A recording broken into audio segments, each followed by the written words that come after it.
Luar Semuanya biasa Luar sehat. biasa. sehat semuanya ya, puji Tuhan, haleluya. Amin, amin. Tapi Ya sudah mau saudara, jalan, Bu.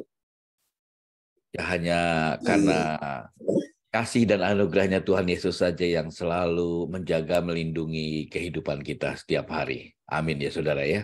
Kita bisa bersama-sama berkumpul kembali setiap pagi di channel Worshipers of God. Ya, selamat datang saudaraku, selamat pagi.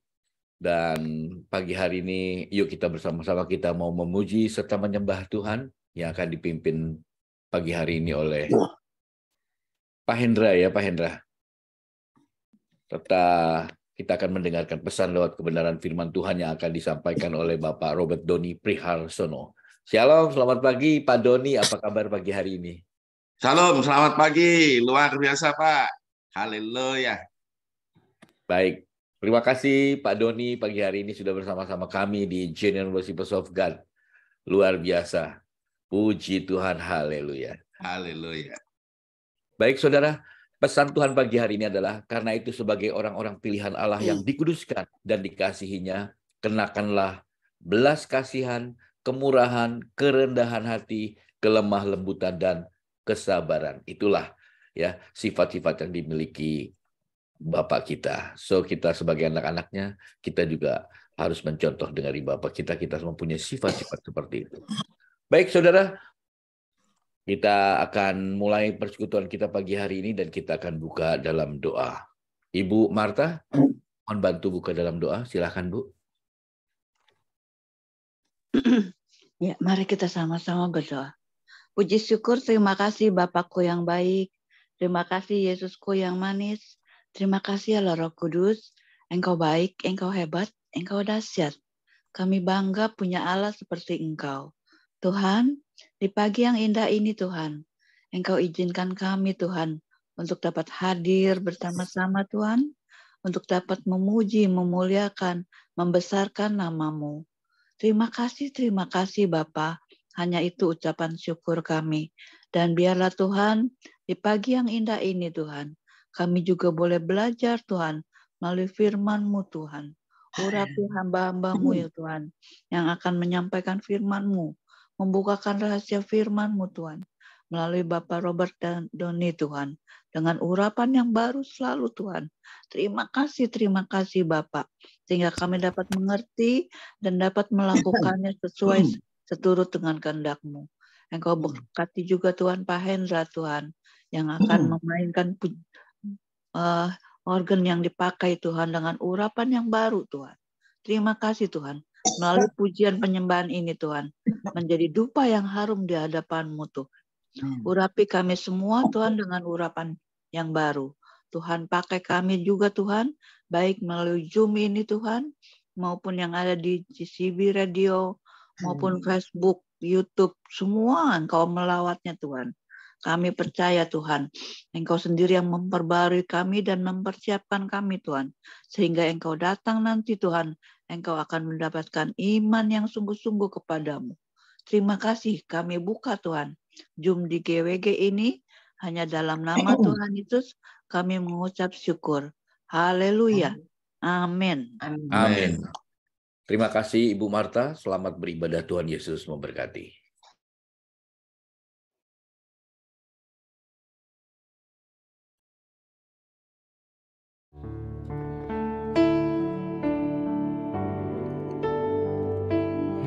Mari kita bersama datang ke hadirat Tuhan, memuji Dia, menyembah Dia. Haleluya. Dengan segenap hati menyembah Dia. Haleluya.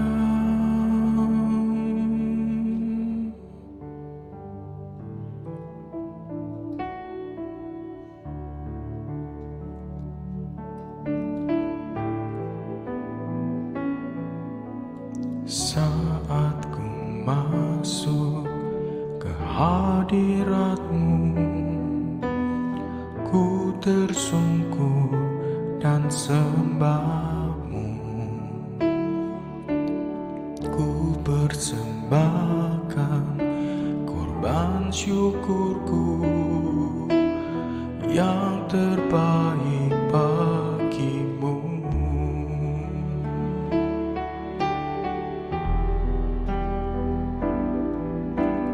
Saat ku masuk ke hadirat-Mu, ku tersungkur dan sembah-Mu.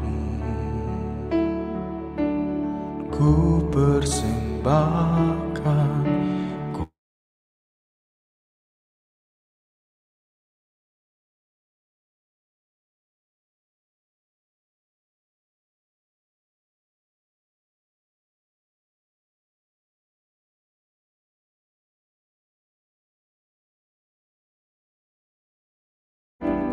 saat ku masuk ke hadirat-Mu,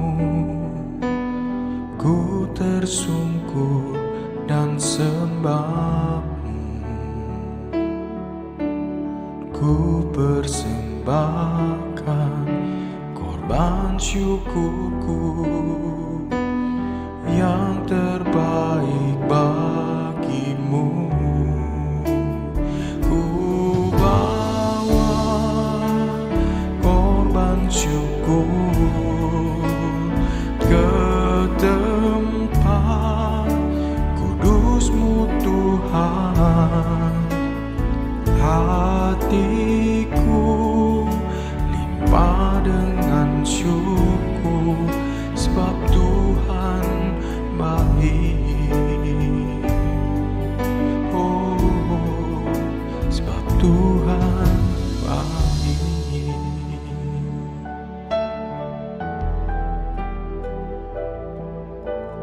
Saat ku masuk ke hadirat-Mu, ku tersungkur dan sembah-Mu. Ku persembahkan korban syukurku yang terbaik bagimu. Ku bawa korban syukur ke tempat kudus-Mu Tuhan. Hatiku limpah dengan syukur, sebab Tuhan baik selamanya.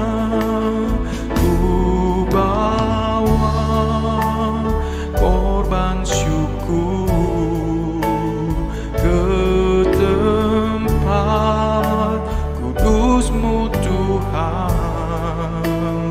Hatiku limpah dengan syukur, sebab Tuhan baik. Oh, sebab Tuhan baik. Oh, sebab Tuhan baik, teramat baik. Oh Yesus,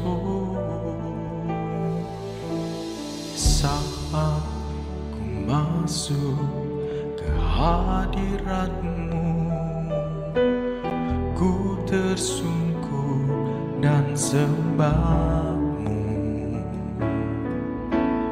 Ku persembahkan korban syukurku yang terbaik bagimu.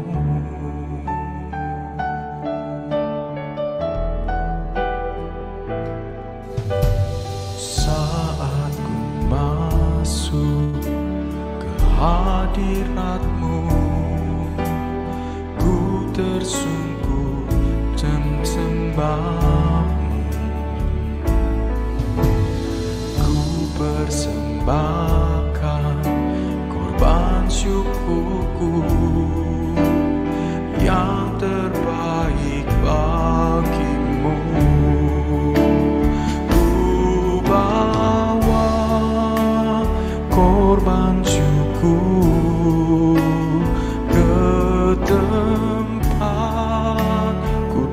Kudus-Mu Tuhan.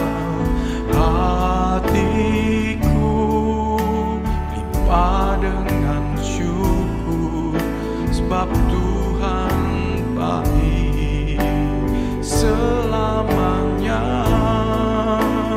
Ku bawa korban syukur ke tempat kudus-Mu Tuhan.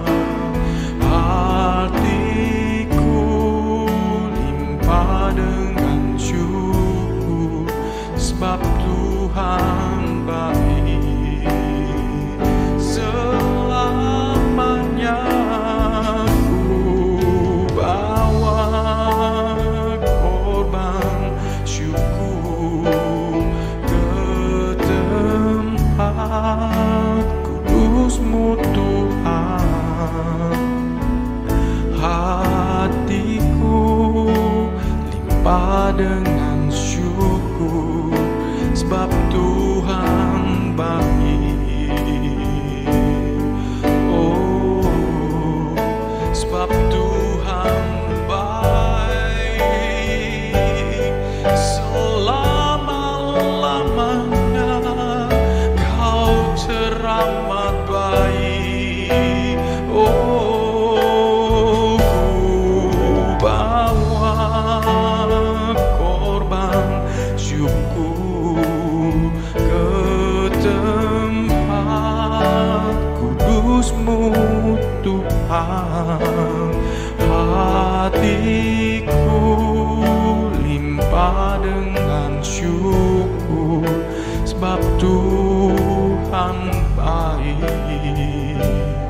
Oh, sebab Tuhan baik. Oh, sebab Tuhan baik. Oh, Kau teramat baik Tuhan. Oh, haleluya.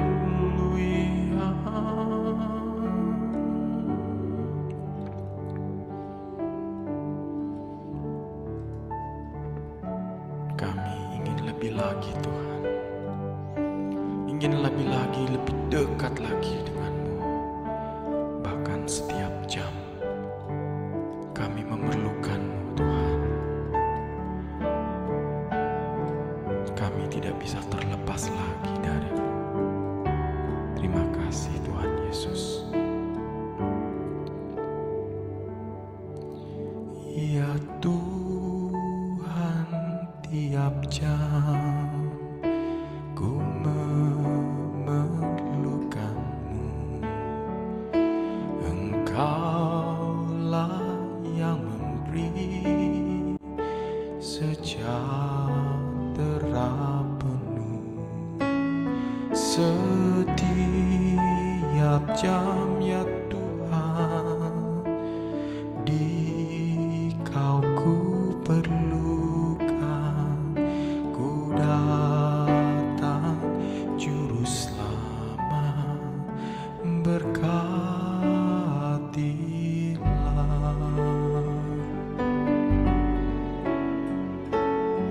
Oh, ya Tuhan, tiap jam ku memerlukan-Mu. Engkaulah yang memberi sejahtera penuh. Setiap jam ya Tuhan, di Kau ku perlukan. Ku datang Juru Selamat, berkatilah. Ya Tuhan, tiap jam ku memerlukan-Mu. Engkaulah yang memberi sejahtera penuh setiap jam ya Tuhan. Di Kau ku perlukan, ku datang Juru Selamat, berkatilah. Ku datang Juru Selamat, berkatilah.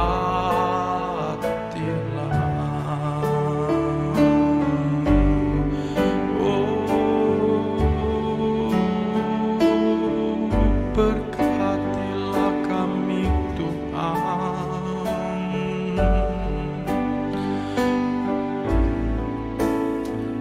Ya Tuhan, tiap jam ku memerlukan-Mu. Engkaulah yang memberi damai sejahtera. Setiap jam ya Tuhan, di Kau ku perlukan, ku datang Juru Selamat, berkatilah. Oh, ku datang Juru Selamat, berkatilah. Ku datang Juru Selamat, berkatilah. Ku datang Juru Selamat,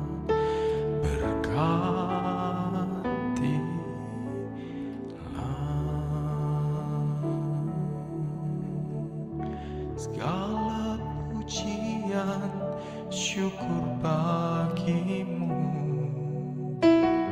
Kau hadir dalam hidupku, kini ku datang sujud di hadapan-Mu, memuji-Mu, menyembah-Mu. Yesus, ku menyembah-Mu.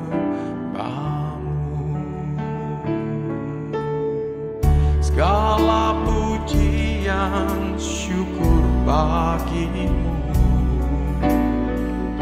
Kau hadir dalam hidupku, kini ku datang sujud di hadapan-Mu, memuji-Mu, menyembah-Mu. Yesus, ku menyembah-Mu.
datang sujud di hadapanmu, memujimu,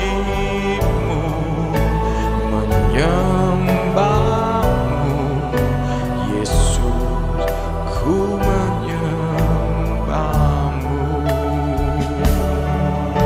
memujimu, menyembahmu, Yesus, ku menyembahmu, memujimu, menyembahmu, Yesus, ku menyembahmu, Yesus, ku menyembahmu, Yesus, ku menyembahmu.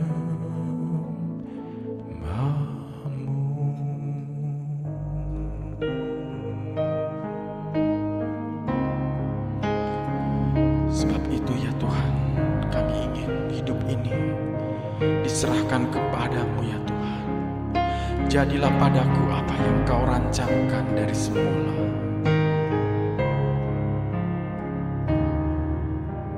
Tuhan, inilah hidupku, ku serahkan padamu. Segala cita-citaku, masa depanku menjadi milikmu. Jadikan kami terangmu di tengah kegelapan dunia, membawa bangsa-bangsa kepadamu. Tuhan, ini kerinduanku bagimu Tuhan, seluruh hidupku. Pakailah Tuhan bagi kemuliaan-Mu, genapi seluruh rencana-Mu, sampai bumi penuh kemuliaan-Mu.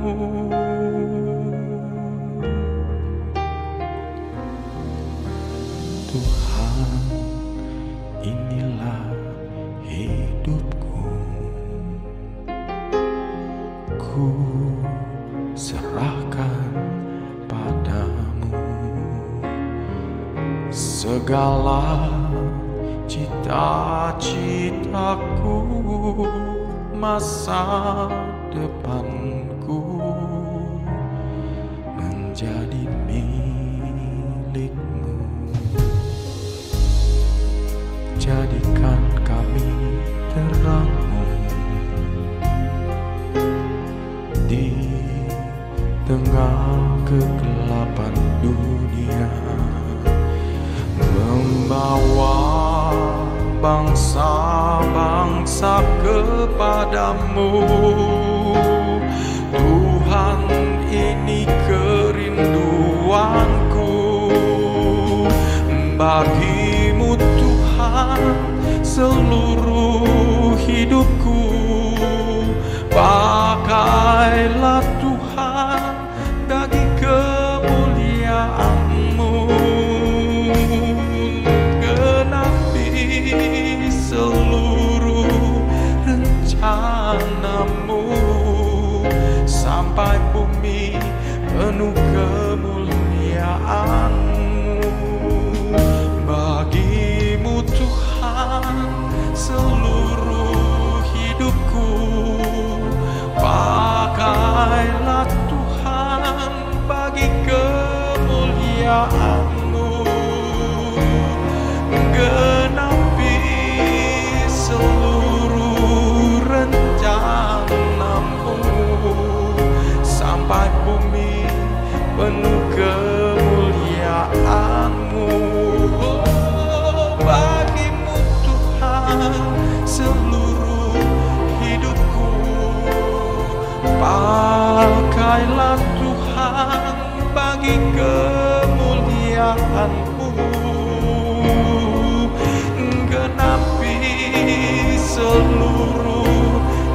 rencanamu, sampai bumi penuh kemuliaanmu, sampai bumi penuh kemuliaanmu, sampai bumi penuh kemuliaanmu.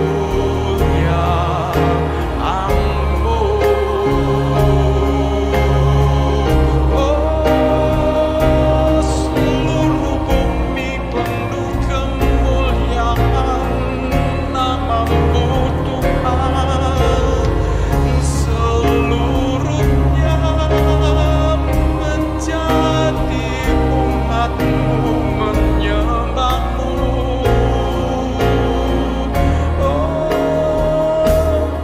Bagimu Tuhan seluruh hidupku, pakailah Tuhan bagi kemuliaan-Mu, genapi seluruh rencana-Mu, bagi bumi penuh kemuliaan-Mu,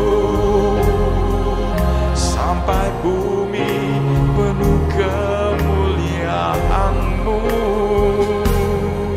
sampai bumi penuh kemuliaan-Mu.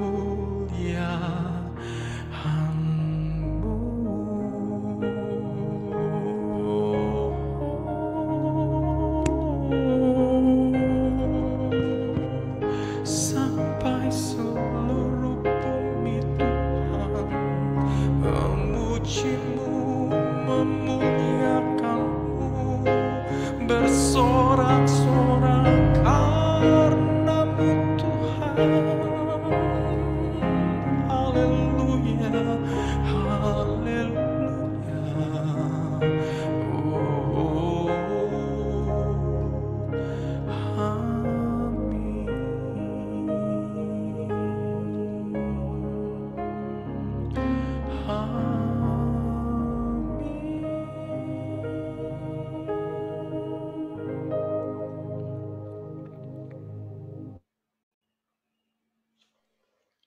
Silakan Pak Doni. Kami ucap syukur Tuhan. Terima kasih Engkau pakai setiap kami untuk membawa kabar sukacita bagi orang lain sehingga bumi penuh dengan kemuliaan-Mu.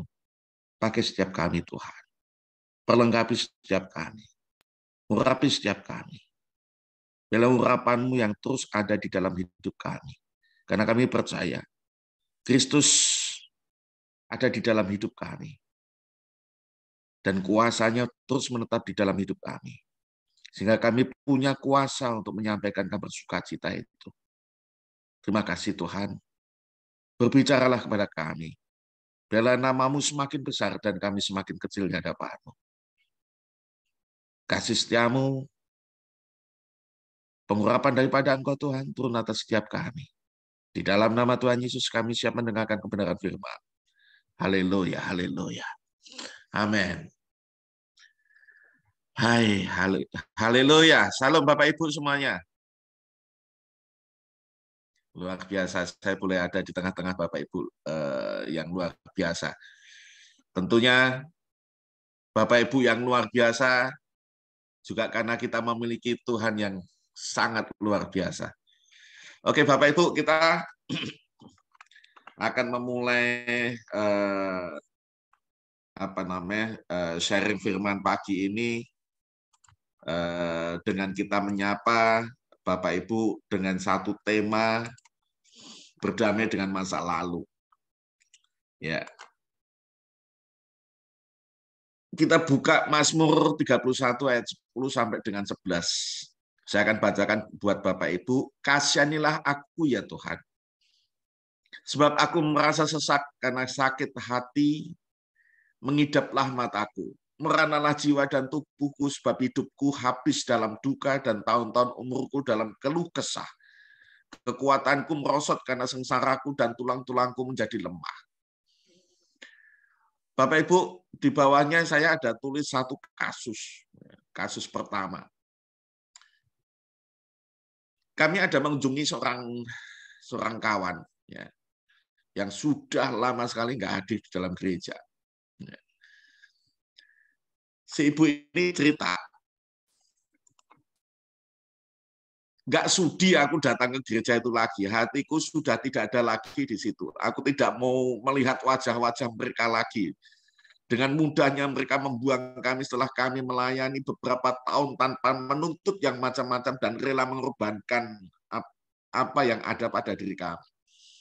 Ada satu cerita di satu gereja. Ini pengusaha, dia memiliki 16 outlet, waktu itu memiliki 16 outlet handphone, toko handphone, dan semua aksesorisnya. Itu termasuk salah satu outlet yang sangat besar di Balikpapan. Kemudian si ibu ini beberapa kali mau bayar perpuluhan, tetapi hatinya itu nggak nyaman gitu. Jadi perpuluhan itu tetap disimpan sama beliau ya di dalam tasnya, dikumpulin setiap ke gereja dibawa, cuman nggak diserahkan gitu. Nah, satu waktu gereja tersebut ngundang satu penceramah dari luar negeri, kemudian tengah-tengah sedang memberitakan firman itu si penceramah itu langsung menunjuk ke arah ibu itu dan mengatakan, "Bu, Ibu sudah sekian kali nggak bayar perpuluhan, dan perpuluhan itu ada di tas Ibu. Nilainya adalah sekian." Gitu. Wah, si ibu itu kaget. Gitu. Nah, si ibu itu kaget, shock. Gitu. Loh, kok bisa tahu? Gitu. Kalau Ibu masih simpen perpuluhan Ibu tidak akan diberkati. Sekarang juga antar perpuluhan itu ke mimbar, masukkan. Gitu. Wah, isi ibu ini merasa, wah, ini suara Tuhan. Dia langsung lari, perpuluhan yang dia simpan selama ini di dalam tas langsung masukin ke kotak. Selesai. Pulang, dia didatangin oleh si penceramah tersebut dari luar negeri tersebut.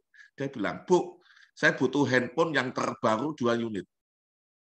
Wah, si ibu ini karena dia memiliki pengalaman seperti itu, dia langsung, "Ya Pak, saya carikan." Gitu. Kebetulan di Balikpapan yang handphone yang dimaksud itu cuma ada 1. Dan karena itu memang baru terbit saat itu. Nah, satu-satunya itu dia ambil dari toko temannya, dia ambil, diserahkan langsung ke ke pembicara itu, ke gereja gitu. Nah, permasalahan bukan selesai sampai di situ. Permasalahannya adalah bahwa setelah sekian lama pengerja dari gereja itu cerita gitu. Pengerja dari gereja tersebut cerita kepada si ibu ini, "Sebenarnya Bu, itu bukan karena pembicara itu dapat suara dari Roh Kudus, enggak.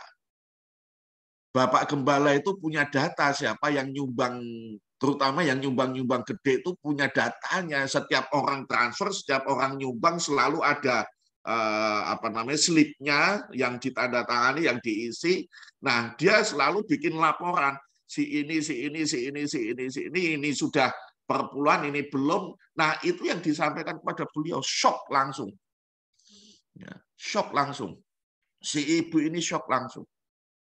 Kok kayak gitu? Waduh, aku diakalin. Nah, kebetulan usahanya lagi surut waktu itu. Ya, usaha beliau itu lagi surut. Nah, beliau itu datang ke gereja, minta dilayani. Ya, minta dilayani. Nah, karena perpuluhannya udah mulai surut, ya, si Pak Gembala ini sudah mulai agak cuek-cuek dengan si ibu ini gitu. Nah, inilah yang jadi sumber masalah. Ya. Kekecewaan, kemudian kepahitan, muncul semuanya. Sampai akhirnya ibu itu, wah, ini gereja ini cuma isinya kebohongan doang gitu. Saya masih ingat beberapa waktu yang lalu kita di media sosial kita lagi berantem masalah perpuluhan. Ya, masalah perpuluhan. Ada seorang hamba Tuhan datang ke Israel wawancara rabi di sana, dan di sana mengatakan bahwa orang-orang di sini sudah nggak ada yang bayar perpuluhan. Nah, itu jadi viral sekali, kemudian jadi perdebatan luar biasa. Ya. Setiap hamba Tuhan, setiap pendeta selalu punya alasan, ya, dari Alkitab diambil. Bagi yang tidak suka perpuluhan, mereka punya latar belakang firman Tuhannya. Bagi yang sedang mengejar perpuluhan juga punya latar belakang firman Tuhannya. Mana yang benar? Semuanya benar, nggak ada yang salah. Gitu. Karena mereka punya dasar firman Tuhan semuanya. Permasalahannya terletak pada bagaimana mengelola uang jemaat ini. Sebenarnya masalahnya di situ. Banyak orang kecewa karena uang-uang jemaat, uang perpuluhan, buah sulung, persembahan itu tidak dikelola dengan cara yang baik. Tidak dikelola dengan cara yang benar. Tidak ada keterbukaan, tidak ada transparansi, nggak ada. Gitu. Ada gereja-gereja yang melakukan itu, ada. Tapi banyak juga gereja yang tidak lakukan itu. Sehingga apa? Orang-orang yang sudah nyumbang, orang-orang yang serahkan perpuluhan, buah sulung, dan seterusnya, kecewa. Kemudian begitu mereka kecewa, mereka tidak ada di gereja itu lagi, mereka pindah ke gereja lain yang tidak mengutamakan perpuluhan. Akhirnya mereka cerita. Dan kemudian orang-orang itu juga ada yang menjadi hamba Tuhan. Sehingga mereka menyorot. Kepahitan itu, permasalahan-permasalahan yang tertutup seperti itu, akhirnya meluap gitu. Ya. Saya sebelum jadi orang Kristen, saya pernah jadi orang Islam. Gitu. Ya. Di sana ada juga permasalahan seperti itu. Ya mungkin ada gitu. Ya, tapi tidak sebesar ada yang di gereja gitu. Nah, pada saat saya bertobat, saya masuk satu gereja karismatik. Kebetulan pengelolaannya juga nggak benar. Gitu. Ya, pengelolaannya nggak benar. Tertutup sekali. Orang tanyain masalah perpuluhan, dimarahin, digebrak mejanya. Ada apa seperti ini? Nah, saya tidak akan membahas benar tidaknya suatu perpuluhan. Saya tidak akan membahas mengenai perpuluhan, tetapi efek dari ketidak terbukaan itu ada membuat orang-orang itu kemudian malas ke gereja. Justru yang seharusnya orang datang ke gereja bertemu dengan Tuhan, bertemu dengan kasih Tuhan, bertemu dengan urapan Tuhan, hadirat Tuhan, mereka tidak temukan itu. Akhirnya sekarang jangan salahkan kalau kemudian muncul kelompok-kelompok kecil-kecil, persekutuan-persekutuan yang kemudian mereka mengelola sendiri, kemudian mereka ngumpulin persembahan segala macam, kemudian disalurkan sendiri. Ya jangan salahkan seperti itu, sehingga mulai banyak gereja-gereja mulai surut, kehadiran orang di gereja mulai surut. Nah, ada kasus kedua. Ya, ini kasus kedua. Seorang hamba Tuhan memiliki masa lalu yang sangat buruk. Ya. Tahun 2000-an melakukan pelayanan di sebuah kota di Sulawesi, kemudian saat dia tinggal di hotel, kedapatan memasukkan wanita di kamar hotelnya, kemudian terekam di dalam CCTV. Nah, saat di sidang di sinode, semua ditolak. Dia nggak pernah mengakui bukti-bukti itu. Nah, karena tidak ada pemulihan, karena tidak ada pertobatan, ya, sampai saat ini hidupnya di dalam kemesuman, ya, semakin parah. Istri dan anaknya pun juga ikutan terlibat di dalam kemesuman. Ada aborsi, ada penyimpangan seksual, dan seterusnya. Kenapa? Karena tidak ada pemulihan dan pertobatan di dalam hidup dan keluarganya. Semua ditutup dari kebohongan ke kebohongan yang lainnya. Ini mengerikan. Ya. Dan orang masih percaya sama beliau. Masih percaya pada kepemimpinannya. Ya. Kemudian kita beranjak di kasus yang ketiga. Seorang hamba Tuhan sebelum bertobat memiliki masa lalu sebagai peselingkuh. Ya. Dia tukang selingkuh. Nah, pas selingkuh yang terakhir, wanita yang diselingkuhinya hamil dan memiliki anak. Sekarang sudah bertobat dan kemudian menjadi hamba Tuhan. Namun cerita masa lalunya tidak pernah terbuka, tidak pernah diselesaikan. Dan setelah sekian belas tahun tiba-tiba muncul, ya, kemudian muncul di dalam tuntutan atas dirinya. Kacau. Wah, itu stresnya minta ampun. Ya. Dia takut dengan penghakiman-penghakiman yang akan ditujukan pada dirinya. Dia takut dengan statusnya yang sekarang ini akan jatuh, statusnya yang sekarang ini akan akan rusak karena masa lalunya. Gitu. Walaupun sekarang sudah bertobat, walaupun sekarang sudah nggak lakukan itu, gitu. Tetapi masa lalunya itu terus membayangin dia, sehingga kemudian dia pelayanan menjadi tidak maksimal dan seterusnya. Nah, Bapak Ibu kekasih Tuhan, kita belajar dari dari Yakub, ya, Kejadian 32 ayat 32 sampai 33.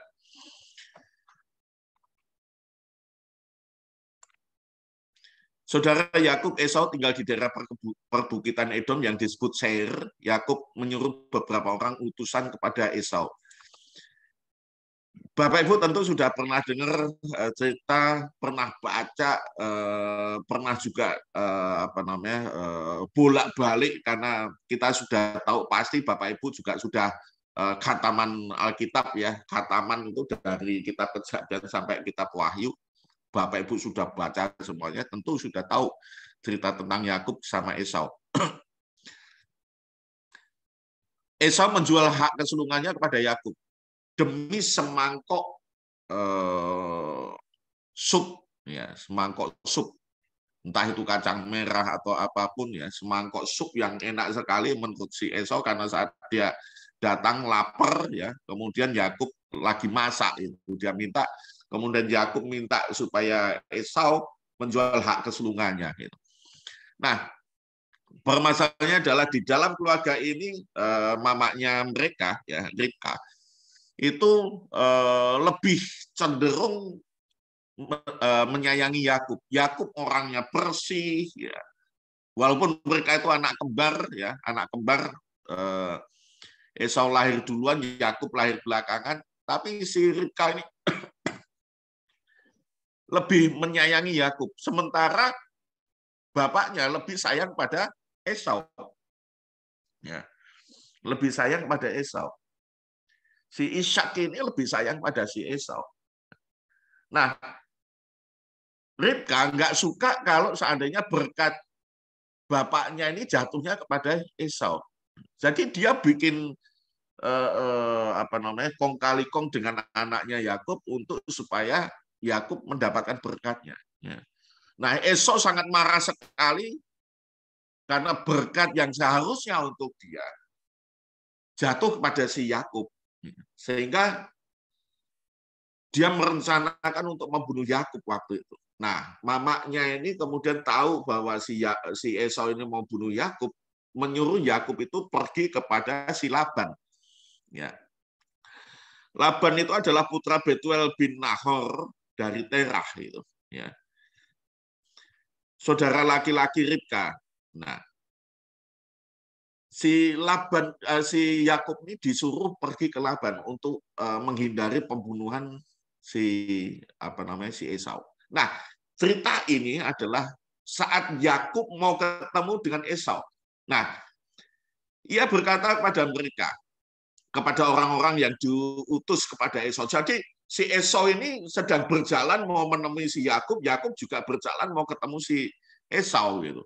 Yakub mengalami satu ketakutan. Kenapa? Dia memiliki masa lalu yang sangat jelek sekali terhadap abangnya. Dia takut sekali abangnya ini, si Esau-nya akan membunuh dia. Ya. Maka dia menyuruh beberapa orang utusan kepada si Esau. Katakan kepada tuanku Esau, hambamu Yakub telah tinggal bersama Laban selama tahun-tahun ini. Ya. Laban itu tinggal di Padan Aram di Mesopotamia. Padan Aram di Mesopotamia, ya lumayan jauh gitu. Ia berkata kepada mereka, katakanlah kepada tuanku Esau, hambamu Yakub telah tinggal bersama Laban selama tahun-tahun ini. Aku mempunyai lembu, keledai, kawanan ternak, dan hamba. Dan Tuhan, aku menyampaikan pesan ini kepadamu untuk meminta agar engkau mau menerima kami. Agar engkau, Esau, menerima kedatangan si Yakub, kedatangan orang-orang Yakub. Kemudian utusan itu kembali kepada Yakub dan berkata, kami telah pergi kepada saudaramu Esau yang akan datang menemui engkau. Ada 400 laki-laki bersamanya. Yakub merasa takut dan khawatir. Kenapa Yakub takut dan khawatir? Yang pertama, karena dia merasa salah. Dia tahu bahwa Esau sudah bukan lawannya dia. Esau adalah seorang pemburu. Kehidupan dia adalah kehidupan berburu. Tentu orang-orang yang bersama dengan Esau itu adalah orang-orang yang memang hobinya berburu. Dan orang yang berburu saat itu adalah orang-orang yang gagah perkasa. Orang-orang pahlawan. Gitu. Berbeda dengan kondisi sekarang ini, orang berburu ya belum tentu orang yang gagah perkasa. Karena saat ini punya senapan, punya punya pistol segala macam, ya punya mobil untuk bisa masuk ke hutan dan seterusnya. Tetapi saat itu mereka punya kuda dan mereka akan bagaimana caranya mereka akan berjuang untuk mendapatkan binatang buruan gitu. Dan mereka akan mengalami masalah-masalah bahaya, serangan orang dan seterusnya. Sehingga kalau mereka bukan pahlawan-pahlawan, mereka tidak akan berani menjadi seorang pemburu. Dan Esau bersama 400 laki-laki, dan laki-laki itu sudah pasti adalah teman-teman dia, pemburu-pemburu semuanya yang yang gagah perkasa, jagoan-jagoan semuanya. Saya membayangkan mereka tuh jagoan-jagoan semuanya, orangnya besar-besar semua, hitam-hitam semua karena kena matahari, hitam-hitam semua. Wah, itu ngeri gitu. Orang-orang yang sangar-sangar, kalau bahasa sekarang itu orang-orang yang sangar-sangar.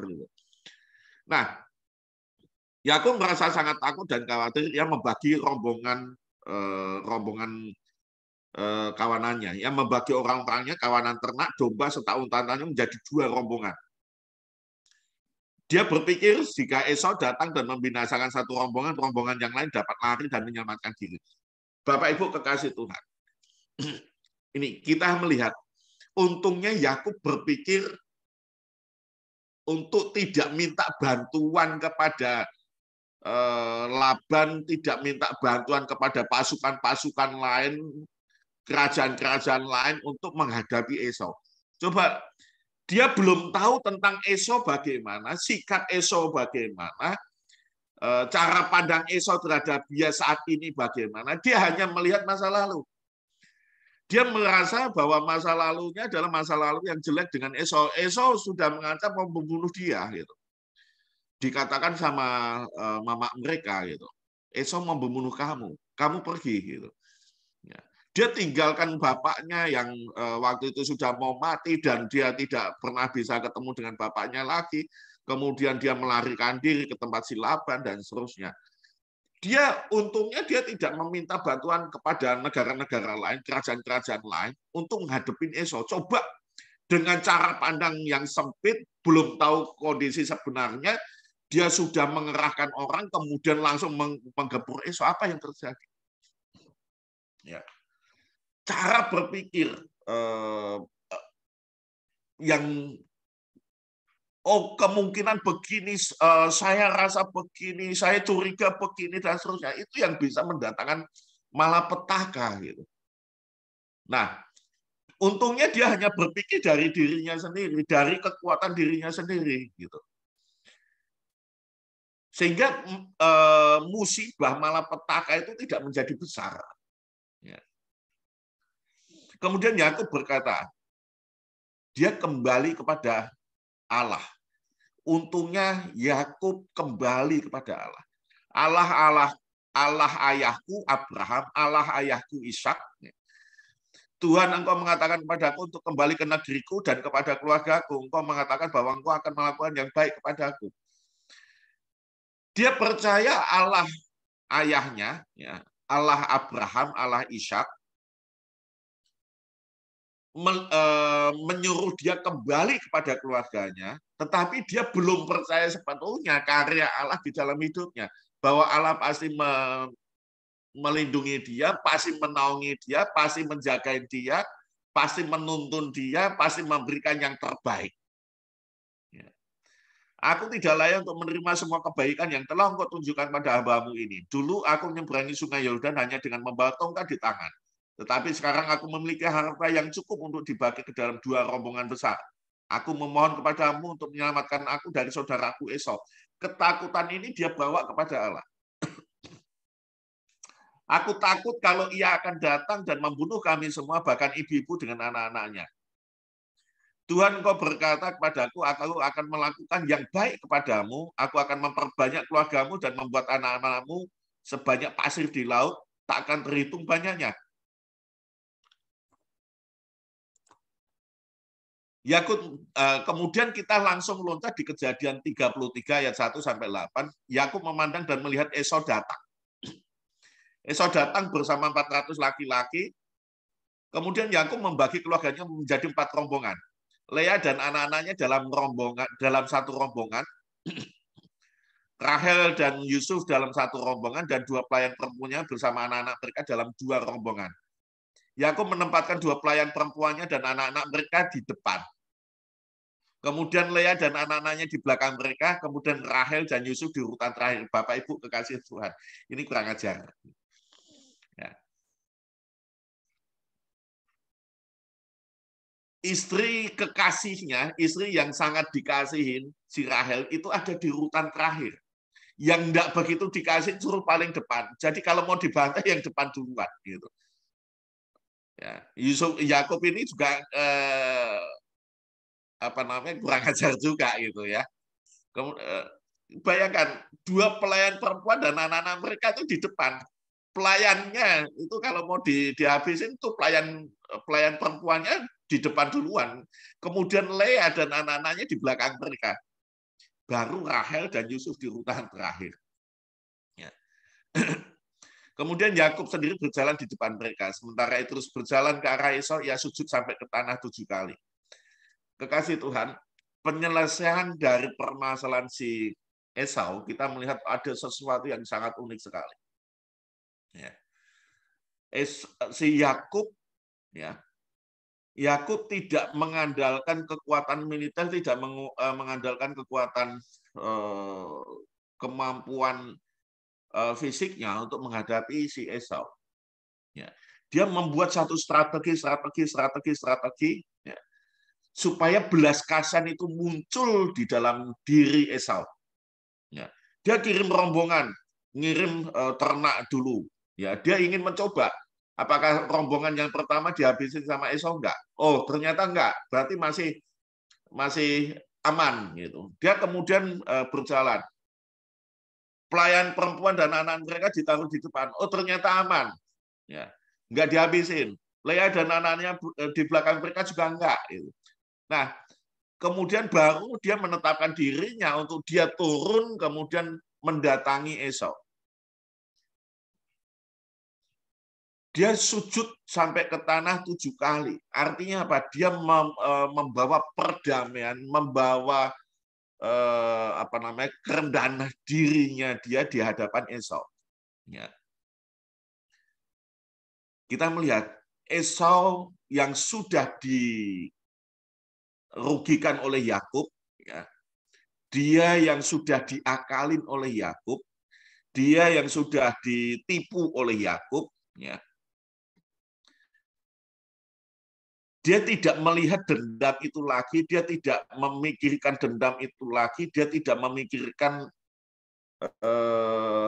sakit hatinya, berarti dia melihat kasihnya kepada adiknya, kemudian dia berjalan, kemudian memeluk Yakub, memeluk lehernya dan menciumnya, kemudian mereka berdua menangis. Ya. Dan dia tidak menuntut apapun dari si Yakub. Yakub menjawab, mereka adalah anak-anak yang diberikan Allah kepada hamba-Mu ini. Kemudian Esau berkata, apa maksudmu dengan semua rombongan yang aku jumpai tadi? Yakub menjawab, inilah pemberianku kepadamu agar engkau dapat menerimaku. Tetapi Esau menolak semua pemberiannya. Latar belakang mereka, Esau dengan Yakub, sama-sama mengalami sesuatu kejadian yang sangat luar biasa. Esau dikhianati, Esau ditipu, Esau dirampas hak berkatnya. Esau seperti itu karena kebodohannya dia, karena kelaparannya dia, karena urusan perutnya dia. Dia tidak memperhitungkan hak kesulungannya, sudah tidak diperhitungkan lagi. Dan di dalam adat Yahudi, hak kesulungan itu sangat kuat sekali. Tidak dipedulikan. Hasil dari dia tidak peduli, dia kehilangan hak kesulungan. Dia kehilangan berkatnya. Nah, Yakub dia melihat ada kesempatan, ada peluang untuk dia bisa merebut hak kesulungan itu. Tetapi kemudian di dalam proses dia mengalami yang namanya situasi di mana dia berpisah dengan keluarganya. Dia terpisah dengan ayahnya, dia terpisah dengan ibunya, dia terpisah dengan saudara-saudaranya. Dia harus menjadi orang asing di tempat saudaranya, si Laban. Tetapi pertemuan mereka adalah pertemuan di mana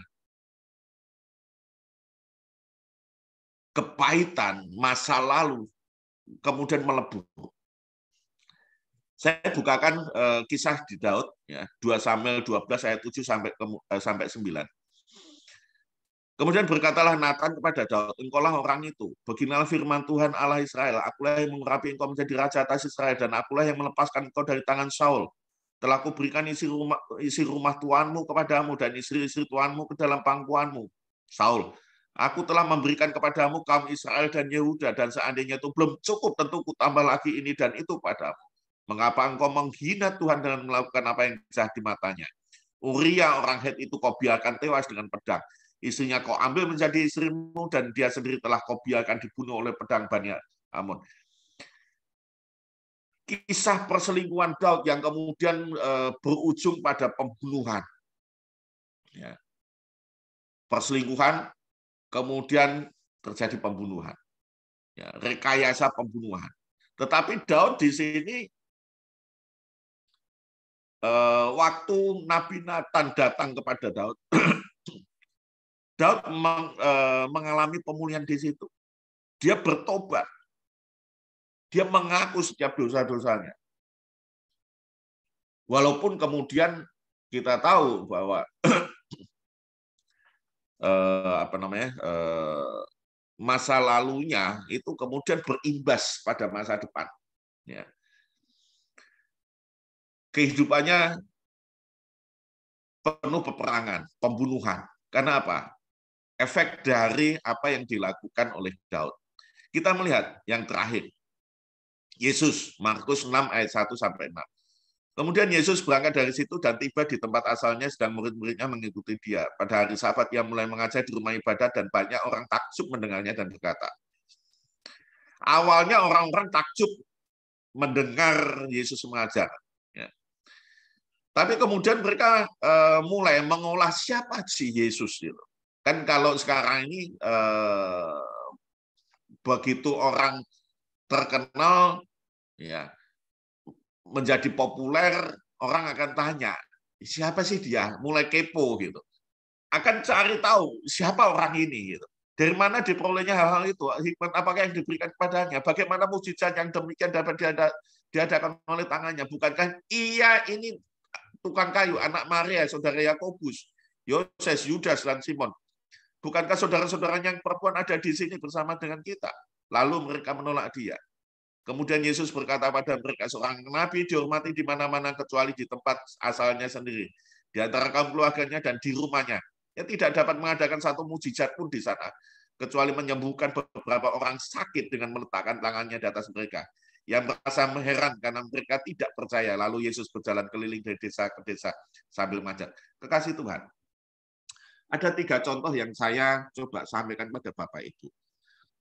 Yesus memiliki latar belakang keluarga. Dia seorang tukang kayu. Orang-orang tahu siapa Yesus.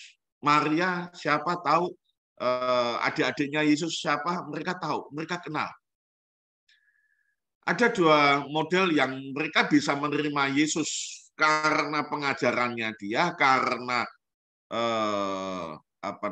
karena mujizat yang dia selenggarakan tanpa melihat latar belakangnya. Banyak orang begitu melihat latar belakangnya, oh dia kan cuma tukang kayu. Banyak orang kadang melihat latar belakang Bapak Ibu pada saat Bapak Ibu pelayanan, oh ternyata si orang ini dulunya gini, dia punya keluarga gini, sudahlah, nggak usah digubris, sudah nggak usah diikutin, nggak usah didengerin.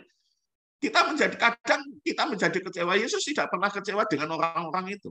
Walaupun dia tidak bisa berbuat banyak, tidak bisa mengadakan mujizat banyak di daerah asalnya, di kampung asalnya. Tetapi dia tidak pernah kecewa dengan situasi seperti itu. Dia tetap move on, dia tetap jalan. Ya sudah, kalau kamu tidak menghargai saya akan datang ke tempat lain di mana saya dihargai. Silakan, tidak apa-apa, saya diterima. Orang yang membutuhkan saya akan layani. Mungkin Bapak Ibu ada di situasi seperti itu. Ya, dengan latar belakang kita, dengan latar belakang keluarga kita, mungkin kita ditolak. Itu siapa itu? Tiba-tiba sekarang pelayanan di gereja, kemudian tiba-tiba dapat kedudukan yang bagus di dalam gereja. Siapa dia? Kemudian mulai dicerita-cerita, oh dia itu kan keluarganya gini. Orang kemudian membawa satu pemahaman, satu pemikiran supaya orang lain juga menolak gitu. Itu yang berbahaya. Ya, itu yang berbahaya. Kemudian cerita tentang si Daud gitu. Punya masa lalu, tapi dia sudah selesai dengan masa lalunya. Artinya apa? Sudah ada pertobatan. Walaupun kemudian masa lalu itu ditarik kemudian di dalam masa depannya gitu. Banyak orang masih terikat dengan masa lalunya. Ya, tidak bisa melepaskan masa lalunya, tidak bisa bertobat dengan masa lalunya. Nah, yang penting di sini adalah bagaimana kita melepaskan masa lalunya, bertobat dengan masa lalu. Siapapun kita. Setiap kita pasti punya masa lalu. Ada masa lalu yang biasa-biasa saja, ada masa lalu yang kelam, ada masa lalu yang tidak baik, ada masa lalu yang mungkin sangat gelap sekali, ya, memalukan dan seterusnya, penuh kehinaan, penuh sesuatu yang mungkin secara moral sepertinya nggak ada pengampunan di dalam hidupnya. Tetapi kita ingat bahwa pada saat kita datang kepada Tuhan Yesus, apapun dosa kita, apapun masa lalu kita dibersihkan sama Tuhan. Tuhan Yesus yang mati di atas kayu salib sudah menanggung masa lalu kita, menanggung dosa-dosa kita, menanggung setiap kutuk kita. Selesai. Nah, permasalahannya adalah bahwa pada saat kita menerima Tuhan Yesus, pengampunan dari Tuhan Yesus, apakah kita lakukan lagi? Nah, kalau kita lakukan lagi itu namanya kurang ajar, kan gitu. Ya.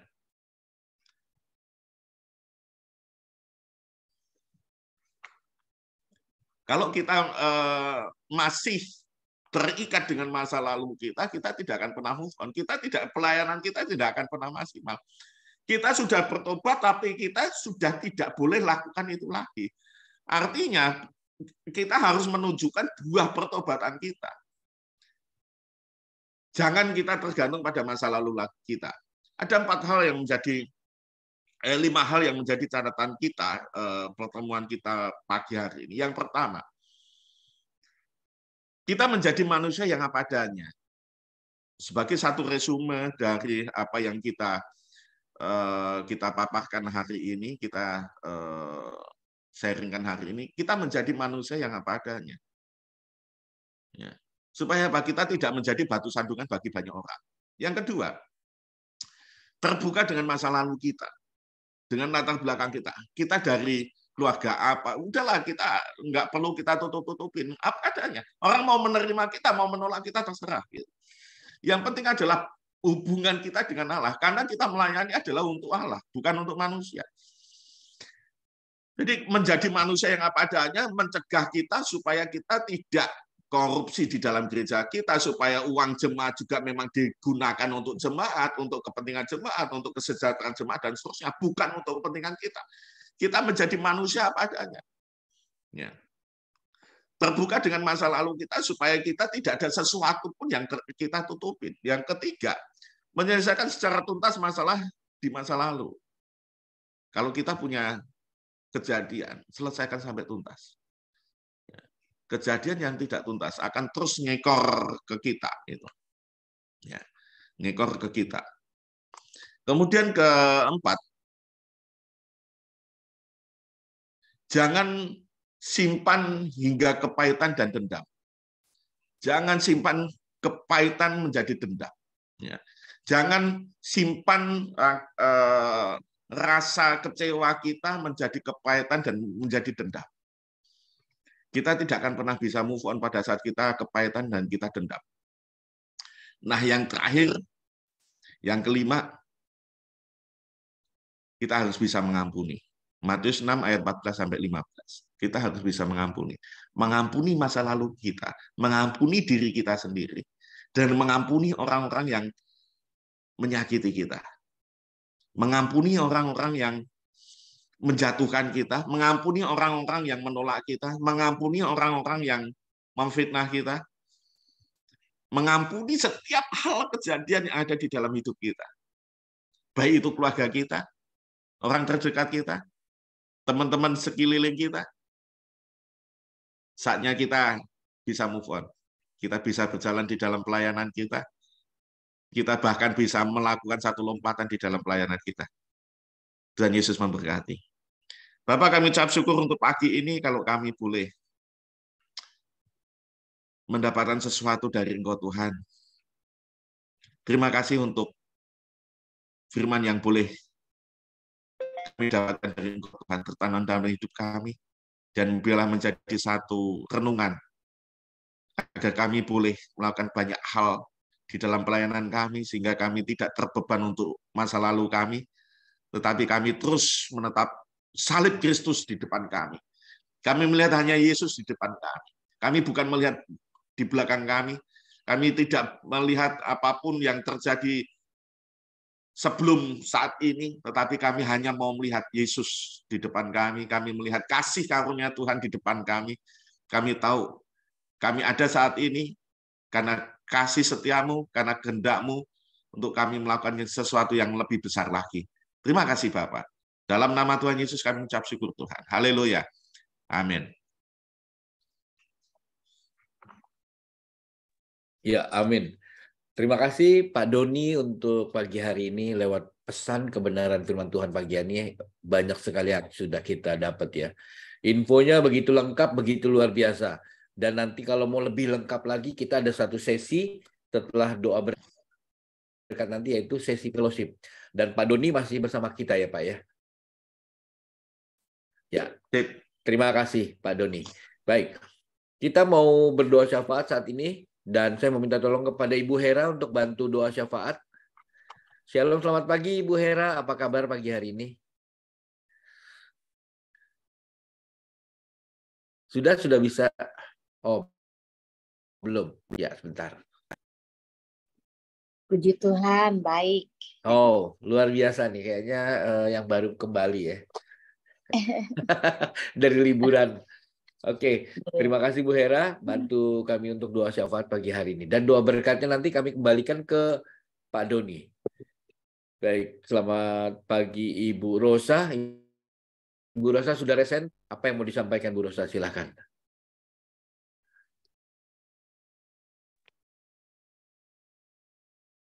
Ya, selamat pagi Bu Hera, apa kabar? Pagi, baik. Senang lihat lagi. Ya, Bu, mau minta didoakan untuk papa saya. Masih luar biasa ya, Tuhan Yesus. Hari Jumat lalu itu papa saya sudah hampir lewat. Kita sudah pikir dia tidak ada gitu ya. Akan tidak ada gitu. Jumat pagi itu sampai saya nggak ikut GWG. Karena papa saya lagi kritikal banget. Nggak mau pakai oksigen. Dan dia napasnya pelan-pelan, saturasinya turun terus gitu. Ya, tapi puji Tuhan tuh dahsyat. Jadi jam 5, jam 3 sampai jam 7 ya, pokoknya GWG doakan juga ya pasti ya. Kita tuh rasa tuh itu momen-momen yang saya terakhir melihat papa saya gitu. Tapi ternyata Tuhan lain gitu ya. Jam 7 saya berdoa, saya menyanyikan pujian, saya sembah Tuhan. Tapi ada keajaiban itu, dan ada pertolongan dari Tuhan. Nah, pertolongan itu ya papa saya mau pakai oksigen lagi dan dan hidup lagi kalau saya bilang ya. Makanya kemarin tuh dia bisa duduk pertama kali, saya mengucap syukur, terima kasih Tuhan, duduk makan. Ya, saya mau minta didoakan untuk papa saya, semoga pemulihan, juga ada damai di hatinya. Jangan ngamuk-ngamuk gitu. Kemarin tuh ngamuk-ngamuk terus, nggak mau pakai oksigen. Saya udah sembuh. Atau sebelumnya malah ngamuknya karena saya mau mati gitu. Harus sabar, dibujuk supaya dia enak, dia nyaman. Kita jangan cerewet. Iya, dibujuk sampai kita nyerah. Ngebujuknya saking dia kan ngamuknya terlaluan gitu, dilempar-lempar semuanya. Jadi mohon didoakan, mudah-mudahan dia nggak ada kayak gitu lagi ya. Itu benar-benar di rumah sakit mana papanya? Papa udah di rumah sekarang sesuai permintaan papa. Tuhan. Dia minta pulang. Ya, jadi kita rawat sendiri. Tapi pas pulang itu drop banget karena memang belum waktunya, belum boleh pulang. Tapi kita ada home care, jadi dokter datang, ada suster rawat juga. Ya, kasih ya Bu, minta didoakan pemulihan. Kasih. Sama-sama. Kalau boleh saya datengin. Saya kan 2 kali boleh. COVID. Iya, kasih alamatnya ntar ya ke saya. Makasih Bu Hera. Saya bisa kasih support ya. Iya, makasih Bu Hera. Saya 2 kali COVID. Iya, hebat S2 ya. Tapi puji Tuhan lewat. Iya. Tuhan yang luar biasa. Oke. Bu Hera. Ya, baik, biar cepat sembuh deh ya. Iya. Ya. Ada lagi yang mau didoakan pagi hari ini? Tidak ada, puji Tuhan. Luar biasa. Semuanya sehat dan baik-baik. Thank you. Thanks God ya. Bu Hera, kalau gitu boleh dimulai. Silakan Bu Hera. Baik, mari kita sama-sama datang kepada Tuhan. Karena Dia yang baik dan luar biasa, selalu setia memimpin kehidupan kita. Puji Tuhan. Bapa yang baik dan luar biasa, kami bersyukur Tuhan kepadamu, karena Engkau selalu Tuhan setia dan luar biasa buat hidup kami. Kami bersyukur Tuhan pagi hari ini kami masih boleh ikut di dalam GWG ini. Ini adalah kemurahan yang daripadamu Tuhan buat hidup kami. Kami selalu diingatkan untuk bangun Tuhan, mencari hadirat Tuhan, datang kepada Tuhan, menyembah Engkau. Sungguh Tuhan, ini adalah kasih karunia yang luar biasa buat hidup setiap kami yang ada di dalam GWG ini, yang ada di dalam Zoom, baik dalam Facebook, dalam YouTube Tuhan, juga dalam radio Tuhan Yesus. Engkau melawat kami semua Bapa dengan kasih sayang dan cinta-Mu yang luar biasa. Terima kasih Tuhan Yesus buat firman-Mu pagi hari ini yang ingatkan lagi kepada kami agar kami melupakan masa lalu kami yang buruk dan menyelesaikannya dengan tuntas sehingga tidak menjadi batu sandungan untuk kami maju di dalam Engkau. Terima kasih Tuhan Yesus, berkati hamba-Mu Pak Doni Tuhan, dimanapun ia melayani Engkau, pakai Tuhan untuk kemuliaan nama Tuhan saja. Terpuji akan nama-Mu. Bapa, pagi hari ini Tuhan, kami juga Tuhan mau mengucap syukur kepadamu karena Papa daripada Rosa Tuhan sudah boleh pulang Tuhan walaupun dengan paksa. Kami tahu dan kami percaya Tuhan, hidup mati kami ada di dalam tangan Tuhan. Dan kami percaya Tuhan Yesus, mungkin buat papahnya Rosa Tuhan, ia lebih nyaman di rumah karena di tengah-tengah keluarganya. Dia merasa sendiri jika di rumah sakit. Biarlah Bapa, kasih sayang Tuhan dan kebesaran kasih-Mu Tuhan Yesus menjamah Papa Rosa saat ini Tuhan Yesus. supaya Tuhan Papa daripada Bu Rosa ini Tuhan, Engkau jamah punya hati yang sukacita, hati yang damai, hati yang gembira, hati yang mengucap syukur kepadamu. Karena itu Tuhan yang menjadi obat Tuhan bagi penyakit kami. Apapun penyakit kami Tuhan, Engkau memberikan Tuhan hati yang gembira buat Papa dari Bu Rosa, sehingga ia boleh cepat pulih, cepat sembuh. Dan Tuhan Yesus tolong buat Bu Rosa dan yang lainnya dalam merawat, di dalam menangani Tuhan, menghadapi Tuhan, mungkin kecerewetannya sebagai orang tua Tuhan. Tuhan Yesus tolong agar mereka sabar, mereka kuat, mereka tetap Tuhan memandang Engkau saja. Berikan roh kesabaran, berikan Tuhan roh damai sejahtera di dalam rumah tangga ini Tuhan. Terima kasih, kami percaya Tuhan Yesus, kasih sayang Tuhan, kedamaian Tuhan ada di dalam rumah daripada Bu Rosa, sehingga papanya boleh segera sembuh, pulih kembali, mau makan dan menjadi sehat sempurna dan olahraga kembali. Terima kasih Tuhan Yesus, kami serahkan Papa daripada Bu Rosa ini di dalam tangan Tuhan kami yang luar biasa, dalam tangan Tuhan kami yang perkasa, dalam tangan Tuhan kami yang penuh kasih dan sayang. Terima kasih Bapa, karena Engkau Allah yang dahsyat. Engkau pasti menolong daripada Papa Bu Rosa ini. Terpuji akan nama Tuhan. Kami menyerahkan Tuhan keluarga ini di dalam tangan Tuhan Yesus yang luar biasa, yang sangat baik, yang selalu baik buat kami. Terima kasih Tuhan Yesus, terima kasih Bapa. Kami juga tidak lupa selalu membawa Tuhan setiap saudara-saudari kami Tuhan di dalam GWG ini ke dalam tangan Tuhan Yesus. Engkau juga menyertai selalu perjalanan daripada Bu Stefani kemanapun dia melangkahkan kakinya melayani Engkau Tuhan. Pakai Tuhan, jagai, lindungi, pagari dengan kasih sayang Tuhan. Begitu juga dengan Ibu Christine Tuhan. Engkau pakai dimanapun ia melayani Engkau. Engkau pakai setiap anak-anak-Mu Tuhan, yang pelayan-pelayan daripada pekerjaan-Mu di dunia ini. Tuhan pakai, Tuhan urapi, Tuhan berkati keluarga dan rumah tangganya. Tuhan beri kesehatan. Tuhan selalu tolong, mengurapi Tuhan, dimanapun anak-anak-Mu melayani Tuhan. Engkau pakai kami semua Bapa menjadi kemuliaan bagi nama Tuhan saja.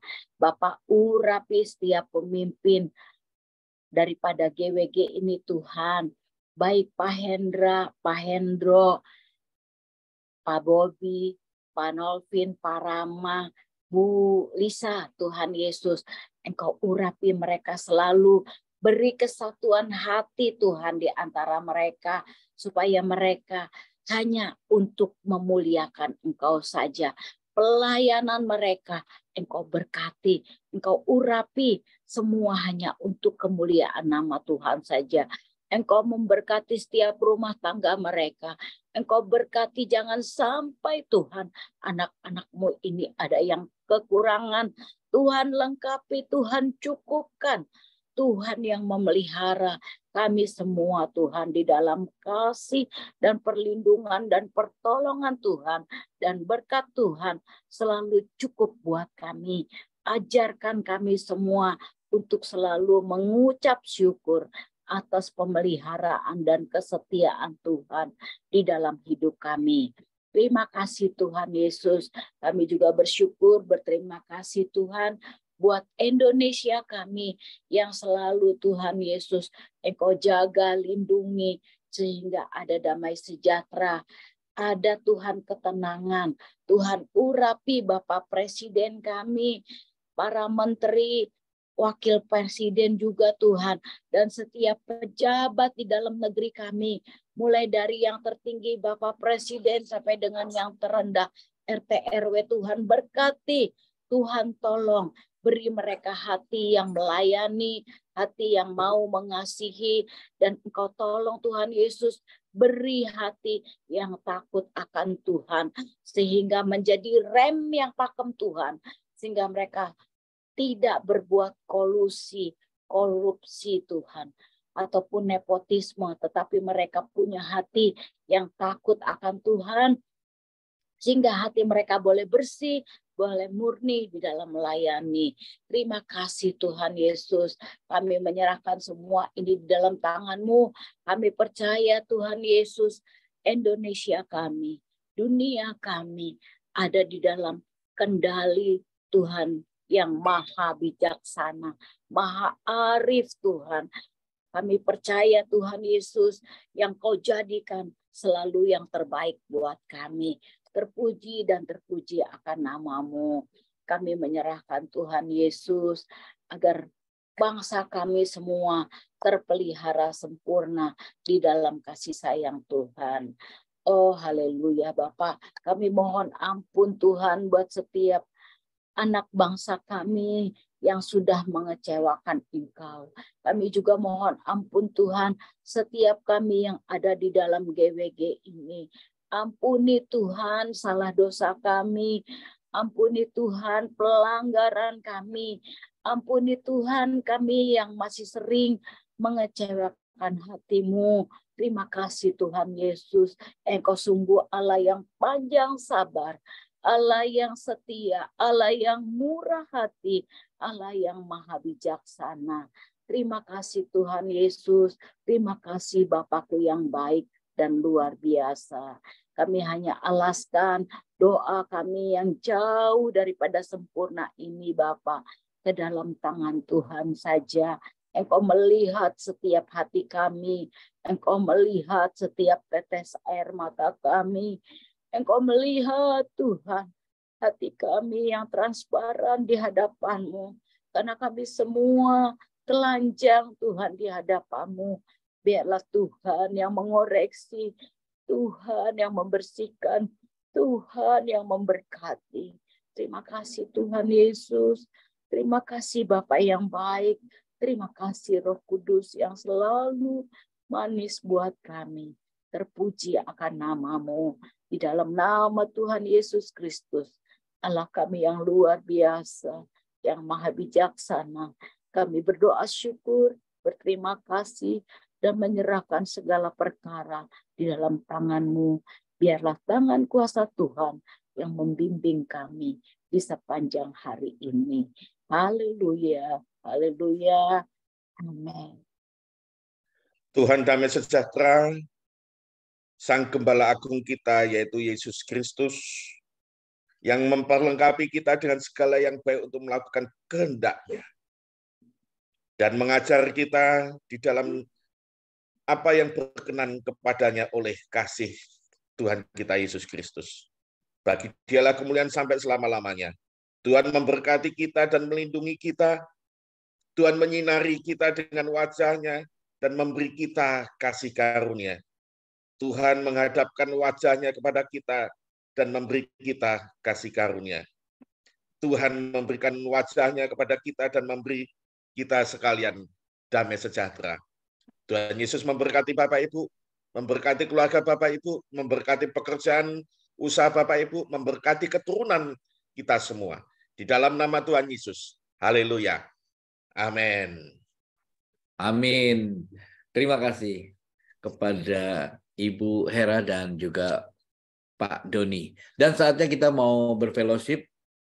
Saya mau minta tolong kepada Pak Mario untuk bantu fellowship pagi hari ini. Silakan Pak Mario.